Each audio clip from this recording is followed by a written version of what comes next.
All right. Hey guys, why don't we go ahead and get started? If you could please chat your name and where you're tuning in from today, we'll record you for CME. Anyone who's calling in, just feel free to shoot us an email and we will record you as well that way. We have two great didactics today, and right after those, we'll jump right into questions.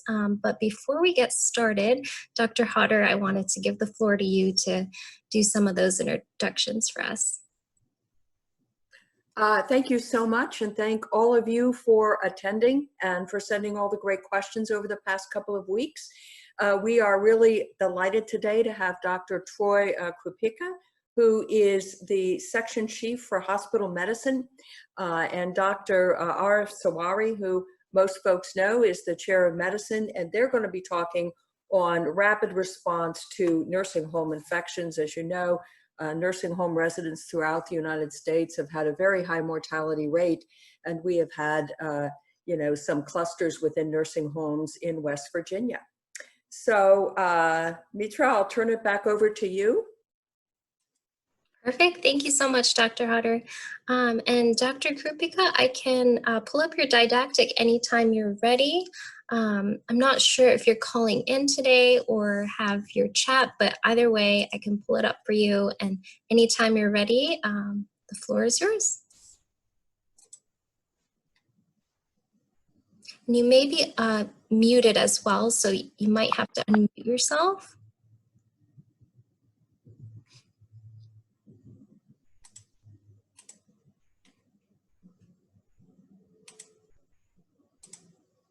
How about now? Can anybody hear me now? Yes, that's perfect. We can hear you just okay. All right, good. So Dr. Hodder, thank you very much. So today I want to kind of just give a perspective on what we've been trying to deal with the last several weeks, because as Dr. Hodder mentioned, one of the big concerns that we've had over the last, several weeks to a month or so has been how the COVID pandemic was going to impact our skilled nursing facilities.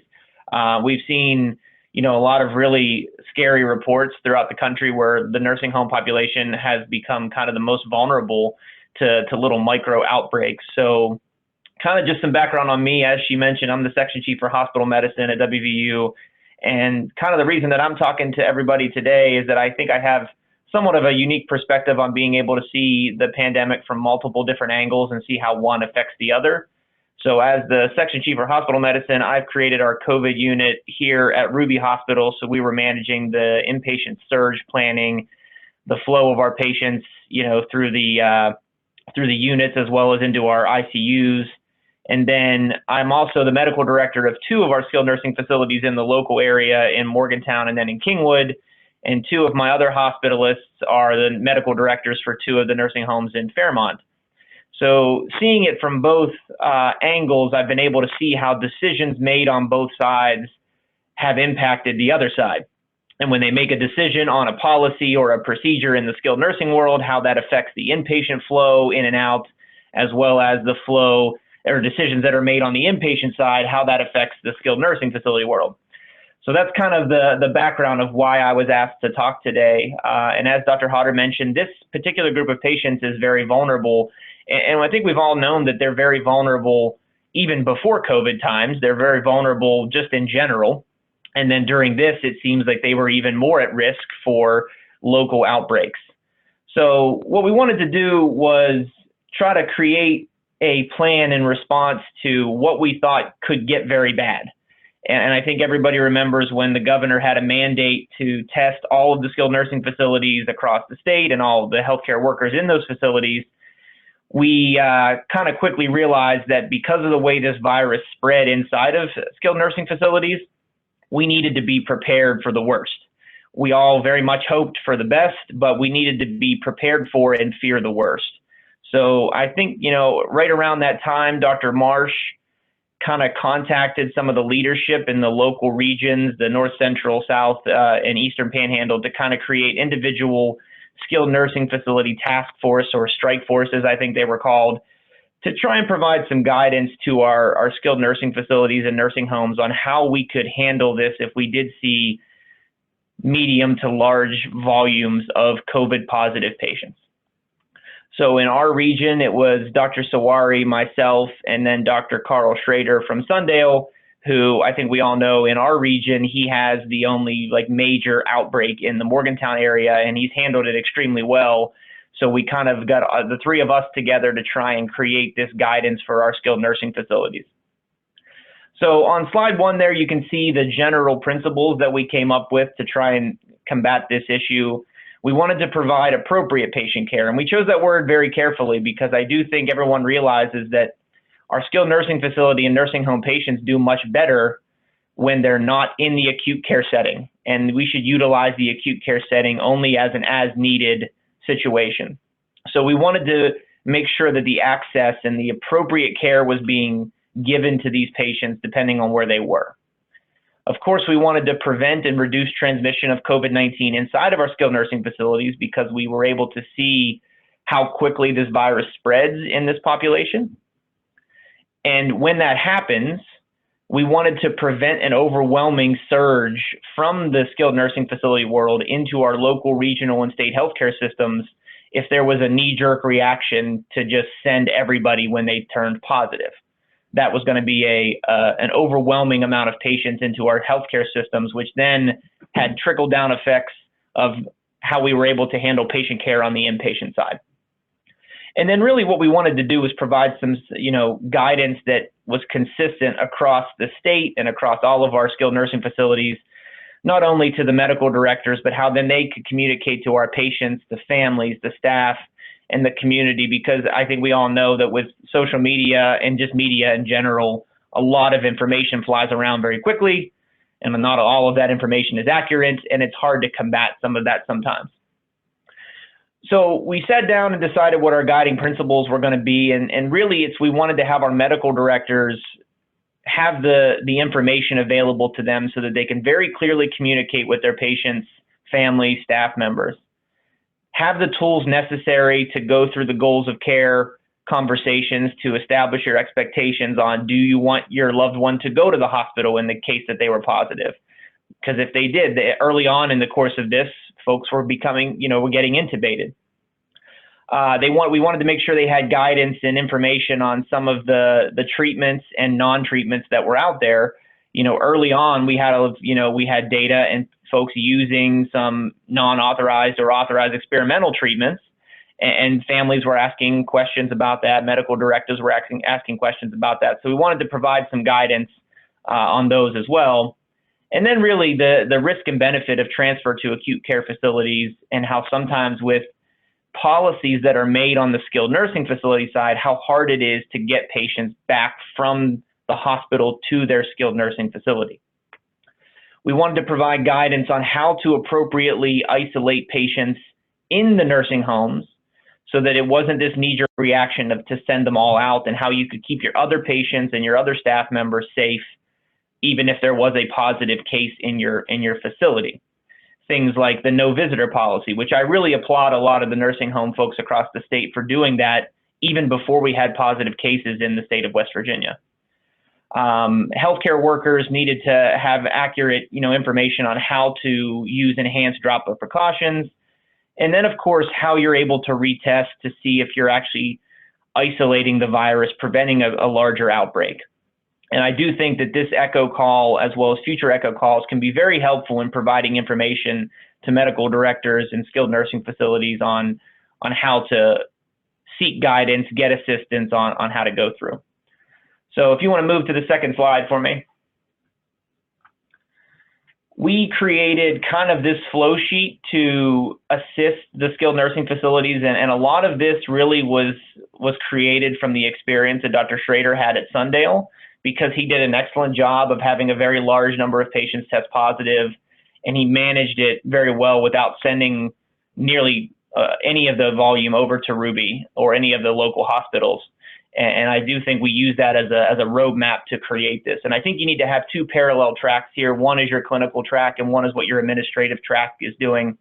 On the clinical side, you needed to test. And I do think there was some concern with the governor's mandate about testing, but I do think once it was able to be operationalized in a safe way, and what we were going to do with those results, it's a very useful thing to do to be able to take a complete snapshot of your entire building at one time, which is what most of the facilities were able to accomplish in a little over 2 weeks.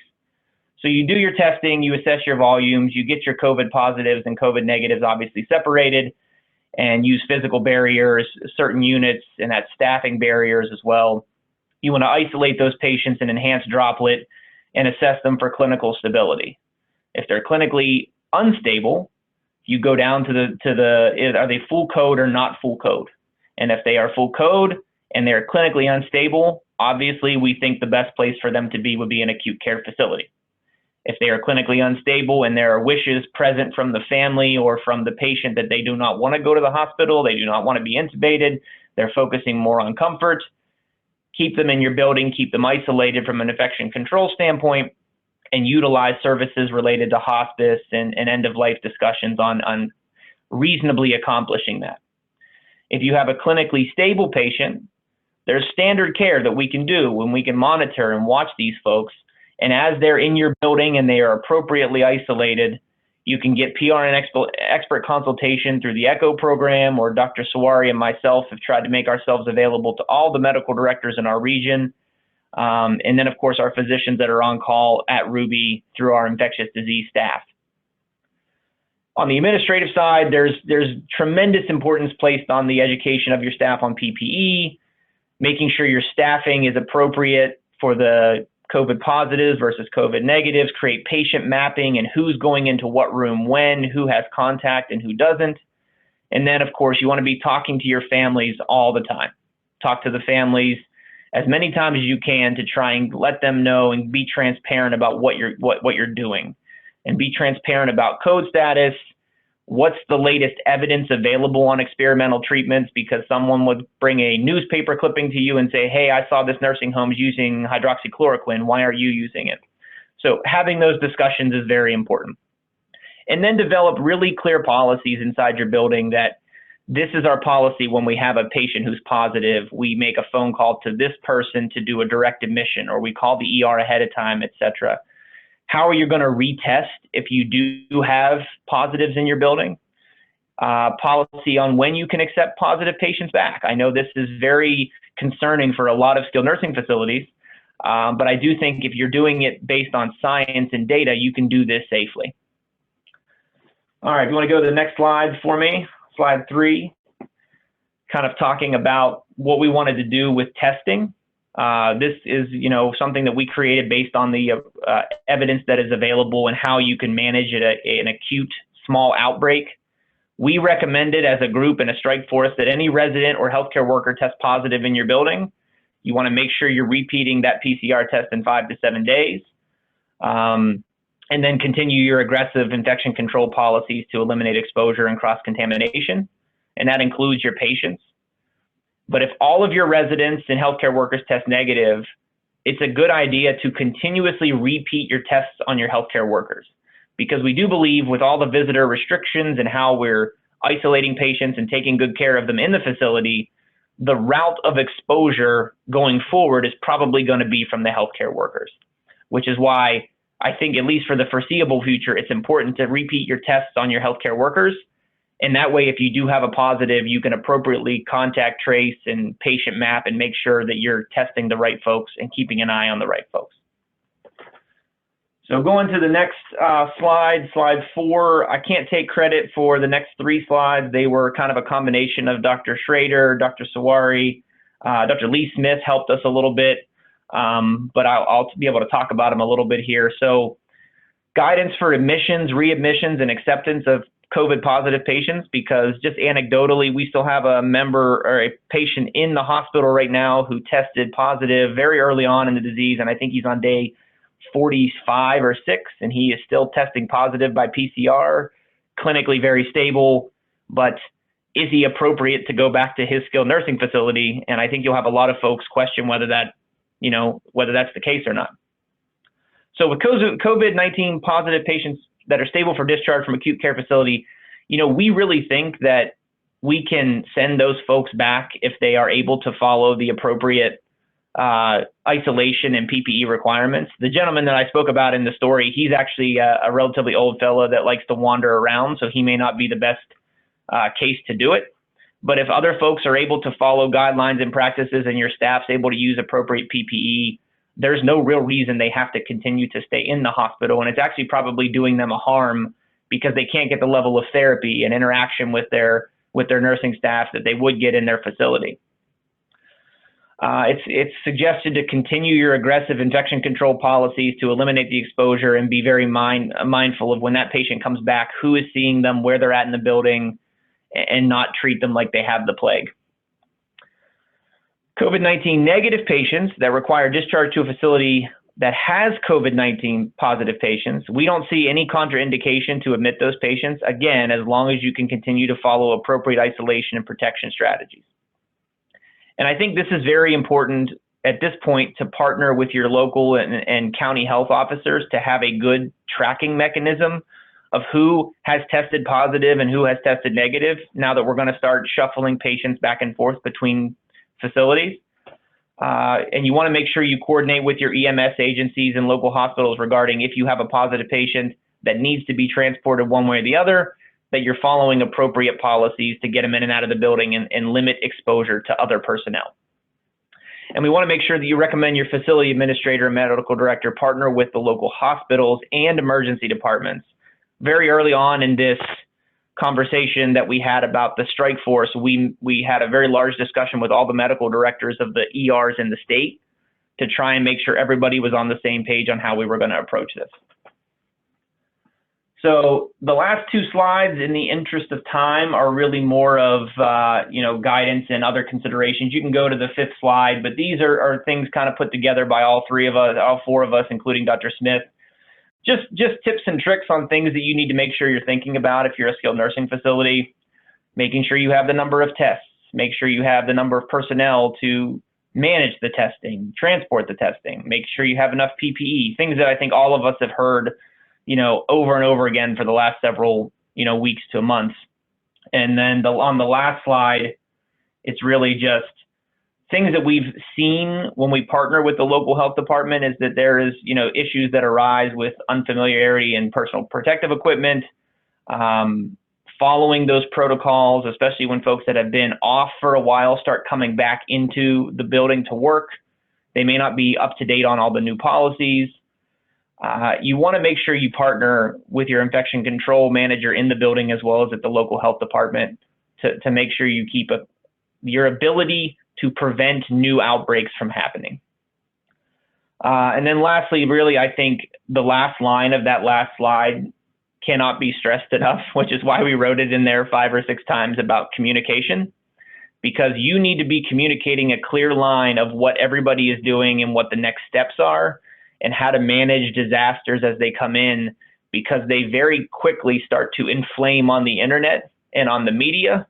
And that has a downstream effect of making your facility and your skilled nursing center, in the eyes of the public, trustworthy, which is why I think it's important to control the narrative and be able to communicate to the folks so that everyone in your building is saying the right things to the public, is saying the right things to each other, and everybody feels as if they are essentially in the loop. So hopefully that was a brief overview of what we did for our task force. And of course, we'll be able to answer any questions. And we want to kind of hopefully make this our guiding principles with managing COVID positive patients through the next several months to year. So with that, I'll turn it back to you. That was terrific. Troy, can I ask you, you said, it makes good sense about retesting healthcare workers in chronic care facilities. How often would you retest them? Let's say hypothetically somebody is negative this week. When do you retest them? So I think it's going to be specific to each company. And in the skilled nursing facility world, everything is more private based, right? So I work for Stonerise. There's Genesis that has my other hospitalist. The policies come down from them, but from our recommendations and what we put in the slides there is, I think in the short term, maybe over the next 5-6 months, it would be reasonable to do weekly testing for the first month or so, and then maybe twice monthly testing after that, just while we continue to see where this virus is going to go. But I think right now, I'm pushing hard in my facilities to test weekly, at least for the next month. And then we will have a very good idea of, okay, I know my entire 2 buildings are negative. I know my entire 2 buildings workers are negative. We've controlled this. That's where I think you would feel confident. So I would say weekly for the short term, and then maybe even monthly or twice monthly going forward. Great, thank you. Mitra, do you want to go from here? Yeah, absolutely. Thank you so much, Dr. Krupica. We got a couple questions in through the chat, but I was thinking we can address all of those at the last half of the session. So I was hoping, Dr. Sarwari, anytime you are ready, I could pull up your didactic for you, and the floor is yours.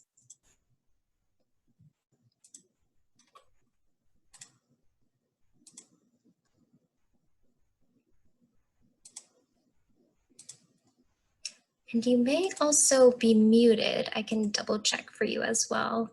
Are you able to hear us? I see your video is on. We cannot hear you, unfortunately.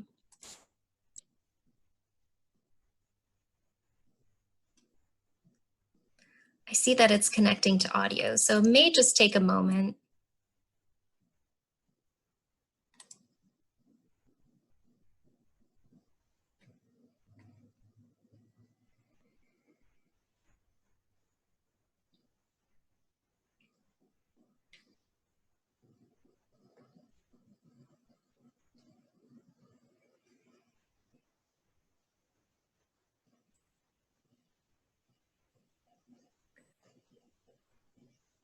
Mitra, if it doesn't connect, perhaps we could do some questions, and maybe Caitlin or Jay could provide some assistance.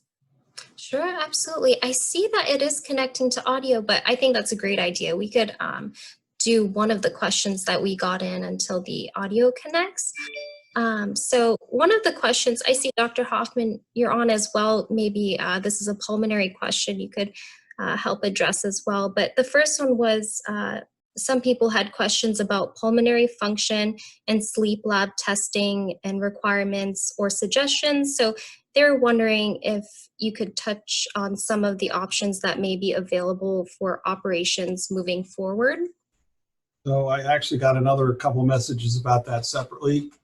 So this is not a well-described area, interestingly enough, for people blowing out actively as part of your testing. You would think that would have been hit quickly. So in general, it's seen as an aerosolizing procedure. Most of the equipment is got filters and is disposable.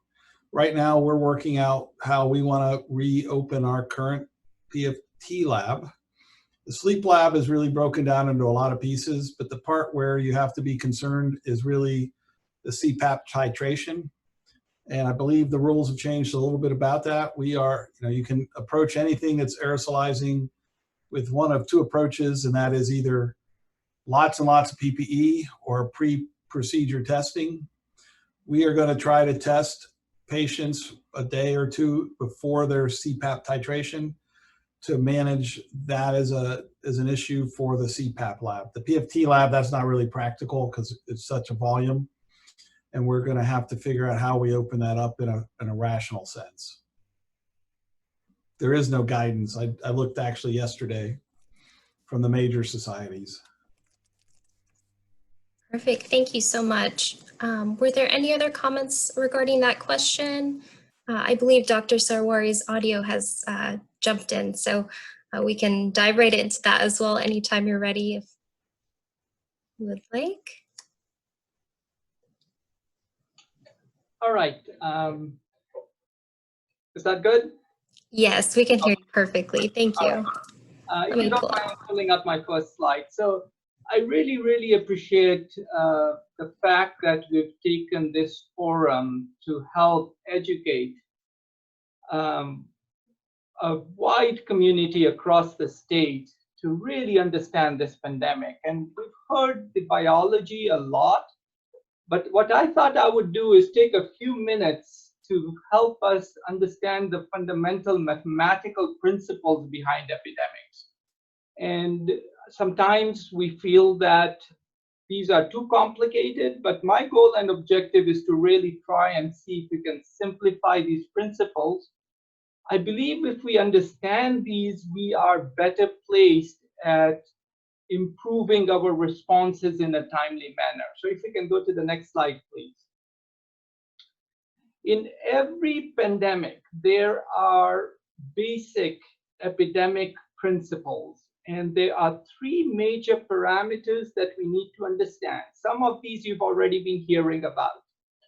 The first is something called the basic reproductive number, or the R0. The second is the mean generation time, or TG. And once you know these two, you can quickly calculate an epidemic growth rate. And those are the three main parameters that one needs to understand. So let's go into each one a little bit and make sure we understand their concepts. Next slide, please. The basic reproductive number, or R0, of any epidemic is defined as the average number of secondary cases that are generated by an index case when the epidemic begins in a completely susceptible population. This has to be a population that has not previously seen this infection. So this is very paramount to a brand new infection like SARS coronavirus 2. If you go to the next slide, you basically see a pictorial of how the basic reproductive number may be slightly different for the left-hand epidemic versus the right-hand side. So on the left-hand side, the R0, individual A infects 2 people, individual B and C, who go on to infect 2 and 3 people. So you can pretty much mathematically calculate an R0 of 2.33. On the right-hand side, a slightly broader spread of the epidemic, and you can see an R0 of 3.25. But that's the visual of how things spread. Next slide, please.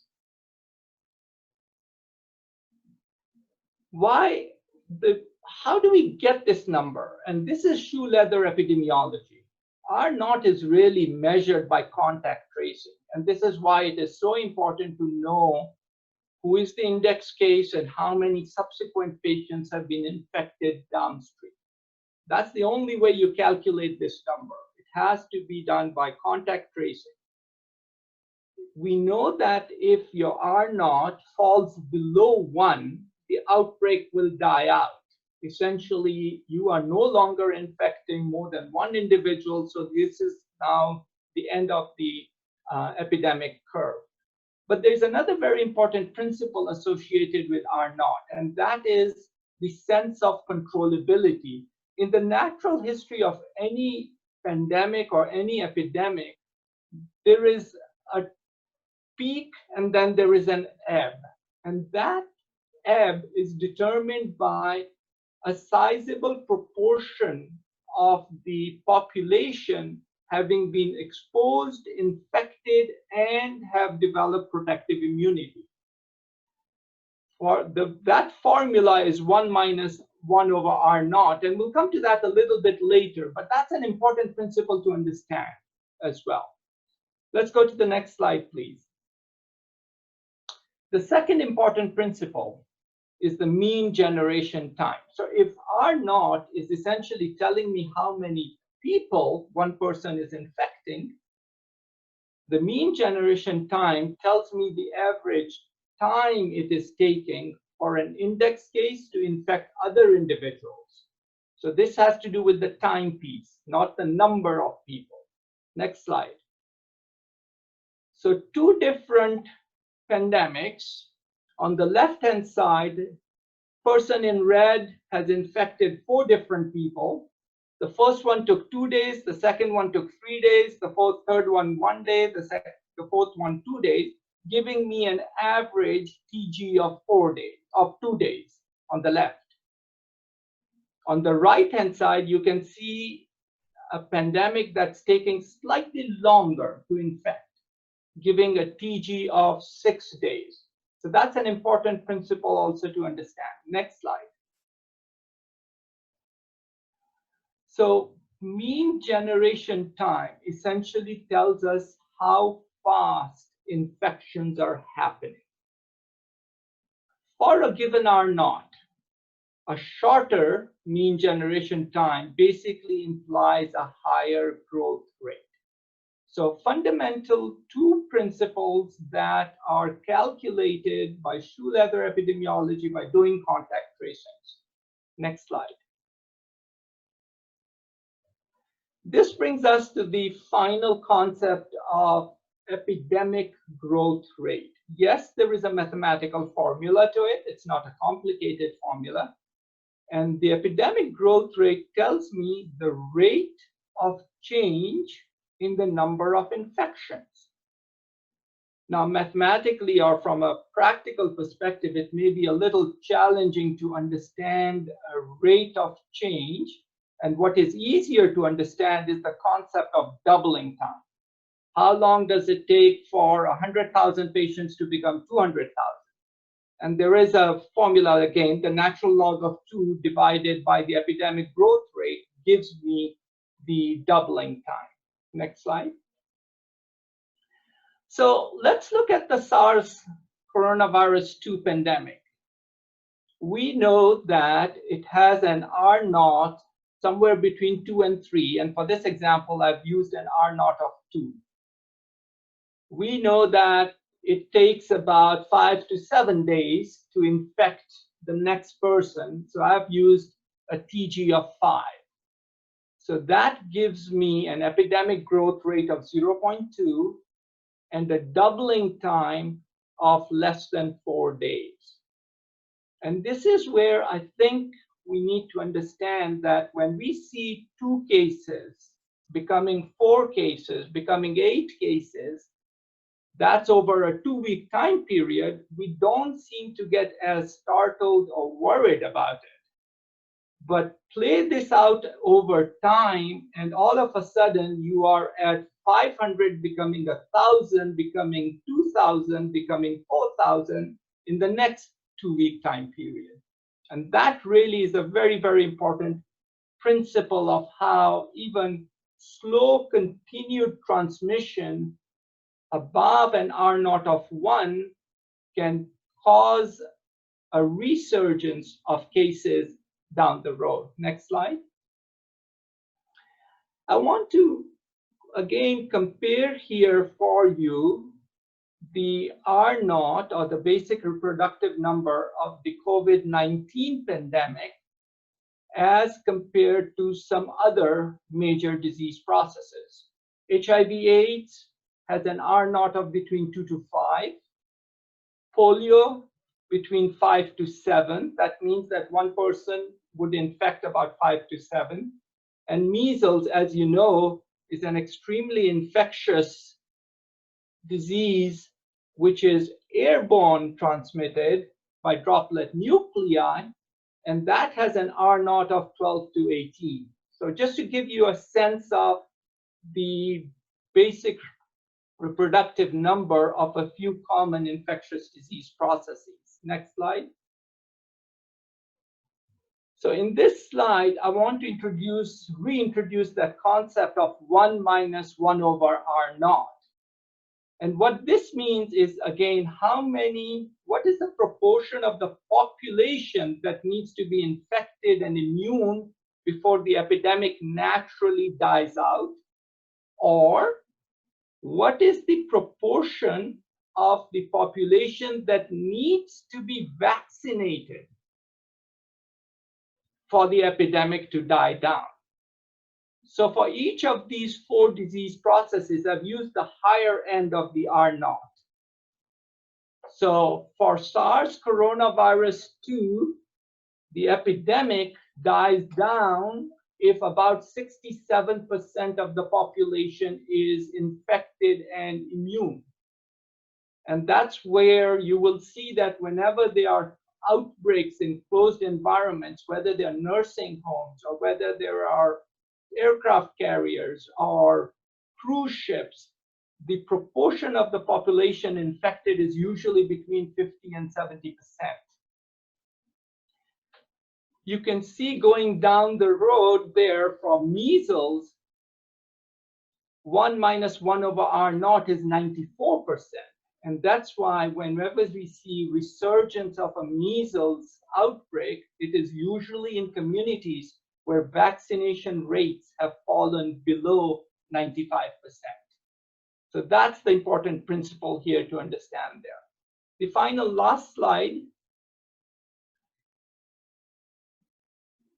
is essentially to help us understand that in every pandemic, there is this concept of fear, and I'm using fear mathematically as a contagion. And the R naught of fear, I was thinking through this process in terms of how can I best understand it. Fear is really the transmission of my own anxiety and nervousness in today's era through social media. So 338 is the average number of Facebook friends people have. And if you use 1 minus 1 over R naught, that basically means your message of education needs to literally reach right across 99.9% of a population for you to make any impact on allaying fear if you use these same principles. So again, the mathematical principles of epidemics are not too complicated. And I thought what we would do is use this forum to help introduce some of these basics. And I think that's the last slide. Thank you so much, Dr. Sarwari. That was amazing.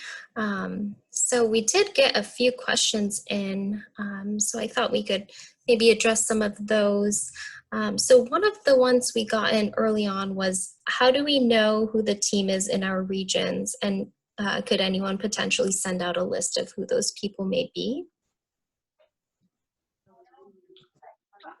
I don't know if Lisa would be able to help with that. Yeah, absolutely. This is Lisa Costello. I've been working with the Bureau for Public Health, and we do have that list, and we can work with Marty Wright and the West Virginia Healthcare Association to further disseminate that. We've been trying to work with determine what's going to be the best way to make sure that those individuals have access. We've discussed with the ECHO team, and they've been wonderful to continue educational events like this, but we can certainly disseminate that information. There is a representation from the various academic centers in the state, and it is paired up based upon the epidemiologic region or the regional EPIs. So we will work with Marty to disseminate that information, if that's helpful, and I hope answers the question. Absolutely. Thank you so much, Lisa. And we also got a great question in the chat about positive cases in child care centers. And thank you again, Lisa, for responding to that and answering that in the chat as well. So anyone who would like to see that, feel free to check out the chat. And the Bureau for Public Health will be releasing more guidance and information regarding that. So another question we got was if anyone could comment about any plan to phase into dental clinics. I see, Bridget, thank you for addressing that as well. At least one of the private practice dental offices in Morgantown is now open, including routine cleanings. But if any, I can say that I've worked a little bit with the dental school here, at least been aware of what they're doing. The dental schools and the dental board had a rigid process that they had to get through to open up dental practices across the state. And I actually thought the timeline for opening was May 11th, but I could be wrong on that exact date. But I do think they had very prescriptive issues they had to cross off in order to open. So I suspect they all have to jump through each of those individual hoops to be able to do it. So I suspect timelines for each practice are different. Perfect. Thank you so much, Dr. Hoffman. I don't see any other questions in the chat box. So if anyone else out there had any questions, feel free, to ask them in the chat or unmute yourself. Dr. Hodder, if you had any comments or questions. Well, I was wondering if Dr. Costello would like to comment on some of the recent literature that's come out about pediatric cases, particularly inflammatory syndrome and syndromes resembling Kawasaki's disease. Sure. Thank you, Dr. Hodder. I think it's very interesting when we talk about this disease in the pediatric population, because we're still trying to determine what role children play in regards to how this virus and disease impacts them, and also how much of a transmission risk they pose, or a vector that children may pose, because what we are finding is that most children remain asymptomatic, and most children have very mild disease. We've had a few positive pediatric cases in West Virginia, but to my knowledge, the majority of them have not needed to be admitted. There was an infant, I think, that was identified in a hospital setting but did not have any clinical indication to further remain in the hospital setting and was able to be discharged home. I think the question of the potential link to Kawasaki's disease, I think I just saw a report this morning of they've looked at a significant amount of cases leading to Kawasaki's disease. I think we'll need to have a little bit more time because we know that, individuals can get Kawasaki's disease after having a virus, but is there some particular component of this particular SARS-CoV-2 that would make that more likely? And I think it's going to take some time to further determine the pathophysiology connection, if there is one. And I know from an adult perspective, there's more and more coming out about the concern for a vasculitis, or if there is some type of coagulopathy associated with the virus. So I think, like everything in this pandemic, we're learning as we go, and as we have more pediatric cases identified, I think we'll learn more. But by and large, children still remain mostly asymptomatic or have very mild symptoms that are managed in an outpatient setting.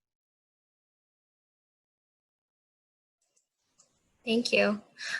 We did get a couple more questions in the chat. So one of them was if you think pediatric cases are underreported, as most children being seen in the outpatient setting wouldn't meet testing criteria? This is Lisa Costello again. I'll take this. I think it's a good point. I know in the inpatient setting, I'm an inpatient pediatric hospitalist. We had pretty broad testing criteria. We were in the beginning testing any child who was admitted with a fever. So obviously I know that's in an inpatient setting, so it's a more acute scenario. But as our testing capabilities expand across the state, I think we will see more pediatric patients being tested. But I think that question would be the same for adults, because there is, if you look at the CDC, they have a system-based strategy versus a testing-based strategy. So if you have the symptoms that would be consistent with COVID, there are recommendations from the CDC that you would just be a presumptive positive and be managed as such unless you became more critically ill, and then there likely would be testing in that scenario, versus if you lived in a higher risk area like that we've talked about on this echo, being a congregate care setting. So I think that it really is across the board, pediatric and adult cases. As our testing capabilities become more robust, we'll have a better idea as to really how prevalent this disease is in our communities. And as we move into other testing modalities like antibody testing, and as we continue to determine what role that will play, I think we'll learn more about really how widespread the disease is in both pediatric patients and adult patients. That's excellent. Thank you so much. Dr. I was wondering if Dr. Sarwari or Dr. Hoffman wanted to comment on use of anticoagulants to manage this. There's been some recent data.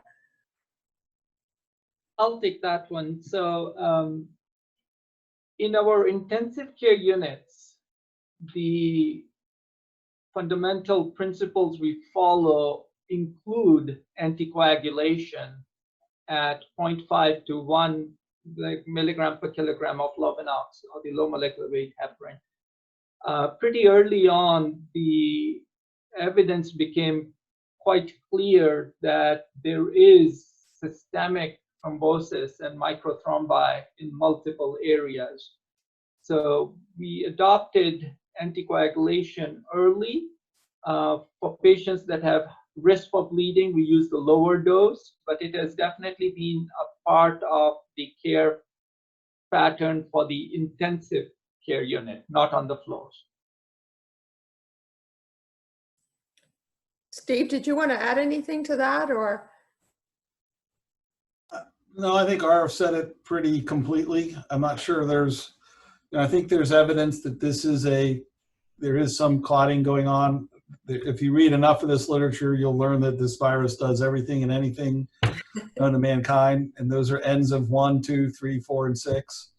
So I think a lot of this story will be written in another couple months when we actually look at all the data collectively. But I think probably there's a clotting component to this that's pretty clear. Some of the other things that you've read in the newspaper may or may not be accurate. Yeah, I think that's a problem with the medical literature. A lot of it has not been peer reviewed, but it gets pre-printed, so it's out there.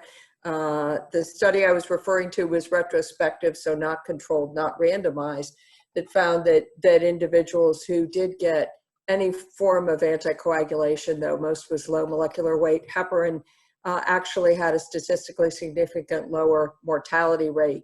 Whether that will stand up to scrutiny, we'll see, but it was interesting. Quite honestly, that may be true with a lot of critical illnesses. May not be unique to the virus. Thank you. We got a mathematics question in actually. So it's, can you discuss how the R0 changes for a given virus? Is this related to social distancing measures, or are there innate viral factors that affect the R0? That's a really good question. And the short answer is both. So natural history of a virus without any intervention gives you a particular epidemic curve. But as we have lived the last few weeks, there is a lot of human intervention that occurs. We practice social distancing, we practice safer at home, stay at home orders, and that does change the R0. And I think there is a group that for the state of West Virginia that has been continuously looking at what is that and try to see if we can keep it below 1. So there are human factors that alter the R0 of a disease pattern. There are viral factors as well. Viruses are amazingly poor at always replicating accurately.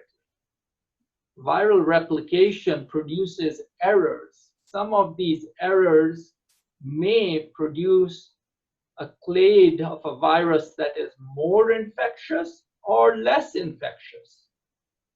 And we know that there has been a lot of data trying to track different viral strains in different geographic regions. So yes, human factors and viral factors both can play a role in changing the R0. Excellent, thank you so much. We have just about 10 minutes left of the session, so I wanted to open it up. Any other comments? Lisa, I'm sorry, my internet was spotty. I'm doing a site visit in Fayette County today, but I didn't know if Dr. Krupica touched on the new definition of an outbreak in the facilities that we, there was just released yesterday, updated long-term care facility guidance that's also available on the coronavirus.wv.gov website. And so the definition of an outbreak in a congregate care setting is going to be 2 positive cases within the past 14 days. The prior outbreak definition was 1 case, and this is being changed based upon new information. As Dr. Hoffman was saying, we're going to learn more about this virus as time goes on, and that is consistent with what the CDC is recommending.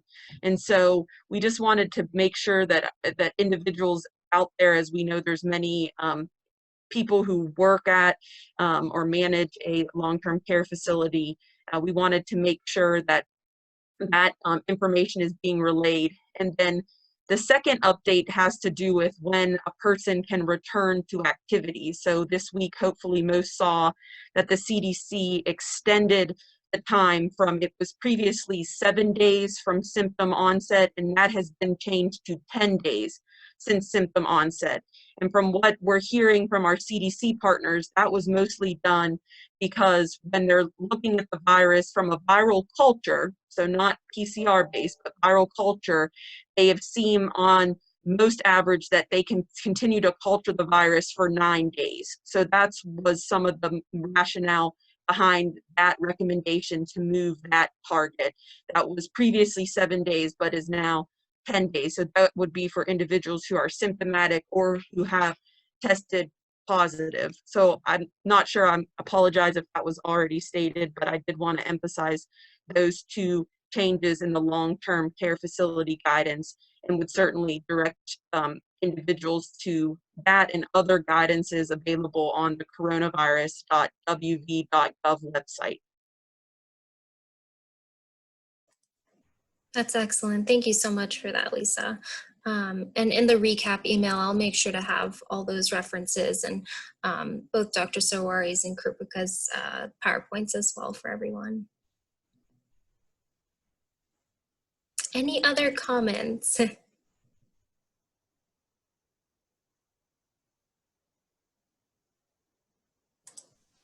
All right. Oh, Dr. Hodder, was there anything? No, I would just like to thank Dr. Sarwari and Dr. Hoffman and Dr. Krupica and Dr. Costello and all of you for joining. I didn't know if you wanted to announce the change in schedule, Mitra, or perhaps Sure. so folks can anticipate. Sure, for sure. So our next session actually will be next Thursday, May 14th, same time, 12:15 p.m. And from the next month, we're thinking of going to 2 times a month. So we will send out any reminders regarding the schedule as well for that. But our next session will be next Thursday on May 14th. So thank you all so much for joining, and yet another wonderful turnout. Thank you to both Dr. Sarwari and Krupica for the excellent didactic. And thank you, Dr. Hodder, as always. Thanks. Thank you. Stay well. Stay safe. Bye.